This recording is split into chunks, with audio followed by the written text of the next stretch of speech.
ছাত্র রাজনীতি নিষিদ্ধ করে আপনি কোনো ছাত্র সংগঠনকে ইউনিভার্সিটির ভিতরে ফাংশন করতে দিচ্ছেন না, কিন্তু শিবির সেখানে কিন্তু ঠিকই ফাংশন করছে।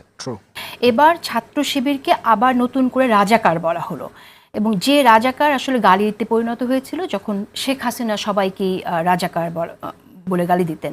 তো সেই জায়গা থেকে ঢাকা ইউনিভার্সিটির স্টুডেন্টসরা রিয়াকশন হিসেবে ছাত্র শিবিরকেই ভোট দিয়েছে। তাহলে আমার প্রশ্ন হচ্ছে যে মুক্তিযোদ্ধার প্রসঙ্গটা আসলে পরে কি ভোট কমে যাবে কিনা? যে কোনো নির্বাচনের ক্ষেত্রে যখন আপনি কাউকে সাধারণ প্রতিপক্ষ হিসেবে ট্রিট করেন, ধরেন একজন ব্যক্তি সবার মোটামুটি প্রতিপক্ষ হচ্ছে, তাহলে সে কার্যত মূল পক্ষ হিসেবে হাজির হয়। কিন্তু দেখা গেল যে সেই সাধারণ প্রতিপক্ষের বিপরীতে কোনো সাধারণ প্রার্থী নাই, এখানে বেশ কয়েকটা পক্ষ। ধরেন ইসলামী ছাত্র শিবিরের যে প্যানেল, তার বিপরীতে কাজ করেছে অন্ততপক্ষে ইম্পর্টেন্ট 4টা থেকে 5টা প্যানেল। ছাত্রদল, স্বতন্ত্র একটা প্যানেল হিসেবে উমামার নেতৃত্বাধীন প্যানেল, বাকছাসের প্যানেল, বামপন্থী ছাত্র সংগঠনগুলোর 2টো প্যানেল, তার মধ্যে একটা মোটামুটি আলোচিত বেশ সামনে এসছে। আবার আরও কয়েকটা ছাত্র সংগঠন, ইন্ডিপেন্ডেন্টলি ছাত্র ফেডারেশন এবং অন্যান্য, তারাও তাদের পুরো প্যানেল না দিলেও বিভিন্নভাবে তাদের প্রার্থিতা দিয়েছে। এইটার প্রতিদ্বন্দ্বের জায়গাটা দেখেন, আপনি প্রতিপক্ষ হিসেবে নির্বাচন হচ্ছে মোটামুটি এই আওয়াজের ভিত্তিতে প্রায়, মানে কিভাবে যেন এটা দাঁড়িয়ে গেল যে মানে শিবির প্রধান প্রতিপক্ষ হিসেবে ট্রিটেড হচ্ছে, এবং তাকে যে ন্যারেটিভে করা হচ্ছে সেটা সেই পুরনো ন্যারেটিভ, মুক্তিযুদ্ধ বনাম রাজাকার। সেই ন্যারেটিভটা এমনিতেই কিন্তু প্রায় অকার্যকর হয়ে গেছে। এটার ব্যাখ্যা আমি আগেও অন্যান্য টেলিভিশনে বলেছি যে মুক্তিযুদ্ধ বলে যে ন্যারেটিভটা দাঁড় করেছে, আওয়ামী লীগ এবং মুক্তিযুদ্ধ সমর্থক এরকম একটা আওয়ামী লীগ ন্যারেটিভ দাঁড় করিয়েছে, এবং সেই মুক্তিযুদ্ধকে ব্যবহার করে সে তার পুরো এই ফ্যাসিস্ট অপশাসনটাকে জায়েজ করেছে। এবং সেইখানেও তারা জামাতকে, মানে যাকে বলে না give a bad name first and then kill, তো মোটামুটি জামাত হচ্ছে সেই শত্রু যাকে দমন করে সে তার নিজেকে জায়েজ করার চেষ্টা করছে, এবং যেই তার প্রতিপক্ষ তাকে জামাতের সাথে ট্যাগ করছে, প্রথমে বিএনপিকে, তারপর আমাদেরকেও ট্যাগ করছে, আমাদের বামাতি বলতো আর কি। ধরেন এইভাবে তারা জামাতে, ফলে জামাতের কিন্তু একটা আপেক্ষিক, মানে একটা নির্দিষ্ট সময়ে তাদের উপরে যে অত্যাচার বিএনপির উপরে ভয়ঙ্করভাবে হয়েছে, অনেক বড় আকারে হয়েছে, গুম খুন, লক্ষ লক্ষ মামলা, গ্রেফতার।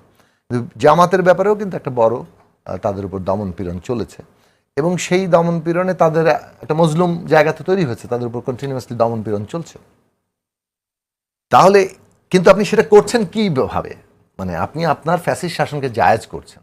এইটা এই দীর্ঘ 15 বছরে ধীরে ধীরে অকার্যকরী শুধু নয়, মানুষ এটার বিপরীত জায়গায় চলে গেছে, যার ফলে শেখ হাসিনা যখন রাজাকার বলে সেটার এইরকম বিপরীত প্রতিক্রিয়া হয়, তুমি কে আমি কে, রাজাকার, কে বলেছে স্বৈরাচার, ওই স্লোগানটা আসে।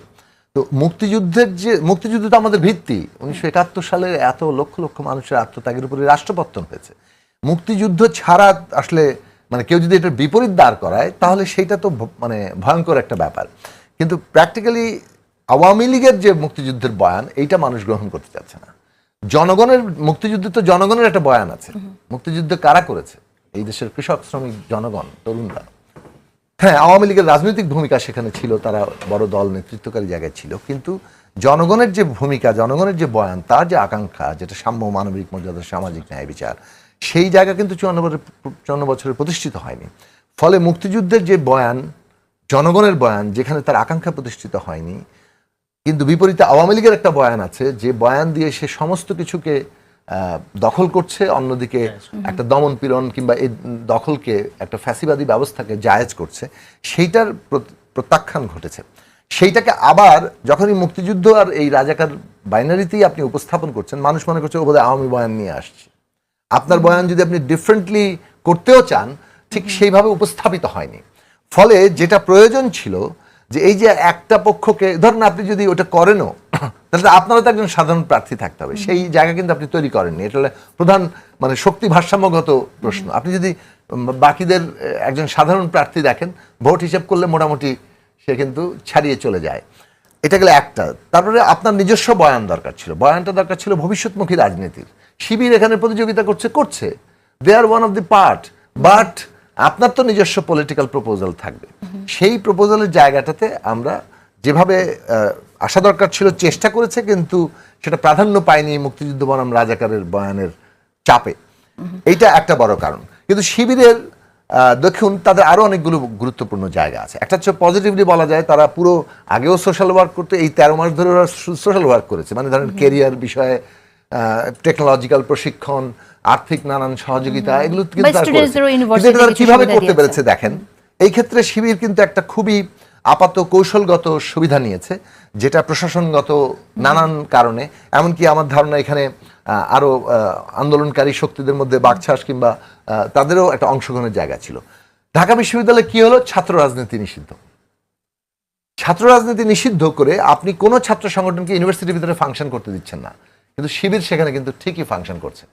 এবং শিবির যেহেতু দীর্ঘদিন তারা চাপের মধ্যে থেকেছে, তারা আন্ডারগ্রাউন্ড কায়দায় কাজ করার একটা বিরাট দক্ষতা অর্জন করেছে, তারা কিন্তু এই শিবির কোথায় সাধারণ ছাত্রের নামে আসতেছে, ছাত্র রাজনীতি বন্ধ করতে হবে, কিন্তু ওটা কিন্তু শিবিরই অর্গানাইজ করতেছে। আবার শিবির ধরেন হলে খুবই তার ওই অপ্রকাশ্য কায়দায় তারা ঠিকই কাজ করে যাচ্ছে, এবং এই কাজগুলো 13 মাস ধরে তারা করতে পেরেছে, যে কাজটা অন্য কোনো ছাত্র সংগঠন ঢুকতেই পারছে না, অথবা তার প্রকাশ্য কাজ করতে যেহেতু পারছে না, তার তো আবার অপ্রকাশ্য কাজ করার ওই স্কিল কিংবা ওই মেকানিজম তৈরি হয়নি। ফলে এইখানে একটা বিরাট অসমতল তৈরি হয়েছে। আমরা তো লেভেল প্লেইং ফিল্ড বলি, আগে থেকেই একটা বড় অসমতল তৈরি হয়েছে। তারপরে ধরুন আরো অনেকগুলো ফ্যাক্টর আছে, যেভাবে ছাত্রদল একটা বড় প্রতিপক্ষ হিসেবে হাজির হলো, কিন্তু ছাত্রদল বিএনপি কতগুলো বিষয়ে তাদের অলরেডি ট্রেডমার্ক হয়ে গেছে। ও তারা চাঁদাবাজি করছে, ও তারা সংস্কার চায় না, ও আচ্ছা বিএনপি পাওয়ার আসলে বিচার হবে না, এই কতগুলো ন্যারেটিভ কিন্তু বেশ শক্তভাবে দাঁড় করিয়ে ফেলা হয়েছে। এই সবগুলো জিনিস মিলে আপনার, আমি আরো 5টা পয়েন্ট বলতে পারি, কিন্তু আমি যে জায়গাটা বলতে চাইছি যে এই জায়গাটাতে একটা পোলারাইজেশন ঘটেছে, যেখানে ছাত্ররা ঠিক সবাই শিবির সমর্থক, শিবিরের পলিটিক্সের সেটা নয়, কিন্তু শিবির আবার নিজের যে উইক পয়েন্ট গুলো আছে, ঢাকা বিশ্ববিদ্যালয়ের শিবির সেগুলোকে আবার কিছুটা মানে কিছুটা আনার চেষ্টা করেছে। যেমন ধরেন আপনি একজন মানে একজন অ্যাক্টিভিস্ট যিনি হিজাব পরছেন না কিন্তু শিবিরের প্রার্থী হচ্ছেন, একজন চাকমা প্রার্থী হচ্ছেন, এই জায়গাগুলোতে সে হাজির করছে কিছুটা নিজেকে লিবারেল ফর্মে, আর ছাত্রছাত্রীরা দেখছে যে আচ্ছা এ তো যা বলা হচ্ছে তা পুরো না, অন্যদিকে তার বিরুদ্ধে এইভাবে আক্রমণ যেহেতু হচ্ছে, কাজেই আমরা তার প্রতি একটা সিম্প্যাথেটিক অথবা এই জায়গাটা আমার মনে হয় রাজনীতিতে তো কৌশলও খুব ইম্পর্টেন্ট। এই কৌশলটাই মনে হয় শিবির জামাতকে অনেক এগিয়ে দিয়েছে, কারণ জামাত যা না জামাতের কৌশলের চাইতে এখানে আমরা তাই দেখলাম আসলে। আমার কনক্লুসিভ কথাটা হচ্ছে যে শিবিরের কৌশল যতটা এফেক্টিভ ছিল, বাকিদের কৌশলের ব্যর্থতা তার চেয়ে বেশি এফেক্টিভ। তৃণমূলের যে শিবির আর ঢাকা ইউনিভার্সিটির শিবির, এবার তারা কিন্তু ডিফারেন্ট রোল প্লে করছে। তৃণমূলের যেটা রক্ষণশীল চরিত্র আপনি দেখবেন, আমি এটাই শুরুতে বলেছি, ঢাবিতে কিন্তু সে একটা উদারনৈতিক এবং সেকুলার রোল প্লে করতে চেয়েছে, এবং আসলে ভোটটা কিন্তু ওখানেই পড়েছে। বলতে পারেন যে শিবিরের রাজনীতি থেকে অনেকটা সরেছে বলে তার নিজের গ্রহণযোগ্যতা তৈরি করেছে। আসলে শিবিরের রাজনীতি থেকে সরে গেছে কিনা